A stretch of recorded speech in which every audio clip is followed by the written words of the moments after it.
Hello મિત્રો, મારા વિનુજી ગુજરાતી વર્ગમાં સ્વાગત છે તમારું। અને આજે મિત્રો આપણે કેળો ખાવાની ચેલેન્જ કરી છે। તો આપણે આઈશી, સૂરજ અને રોશની ત્રણ જણાએ કેળો ખાવાની ચેલેન્જ કરી છે।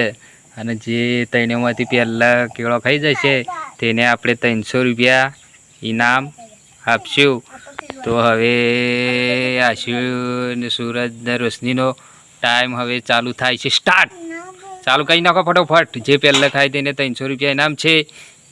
ચાલુ કરી નાખો। અને જો ઋષિબેન એક કેળું પટાવા આવી ગયા છે અને સૂરજને પણ એક પટી ગયું છે। અને આશુબેનને ખાવું નહીં તે ઊભો થઈ ગયો ચેલેન્જમાંથી। હા, તો જો અમે 2 કેળો છે તો ચેલેન્જ ચાલુ કરી નહીં છેલ્લી છે। જો સૂરજ એક ફટોફટ ખાઈ ગયો છે, રોશનીબેન પણ ગઈ, એક રોશની બાકીને છે, સૂરજને છેલ્લું છે પણ જોવા કોણ ખાય છે આપણે જોવાનું છે ફટોફટ।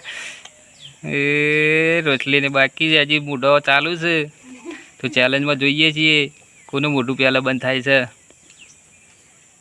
તો જો સૂરજ ખાઈ ગયો છે અને આપણે સૂરજને 300 રૂપિયા ઇનામ આપવાનું છે। તો જો સૂરજને આપણે 300 રૂપિયા ઇનામ આપી દીધું છે। તો ગણીને બતાવો ભાઈ। 400 છે। તો ચાલો 100 વધારે આલે, પહેલાં ખાઈ ગયો છે કેળો તો સૂરજને આપણે 100 રૂપિયા વધારે આપી દીધા છે। કેવી મજા આવી કેળો ખાવાની? મજા આવી જાય ને? હા।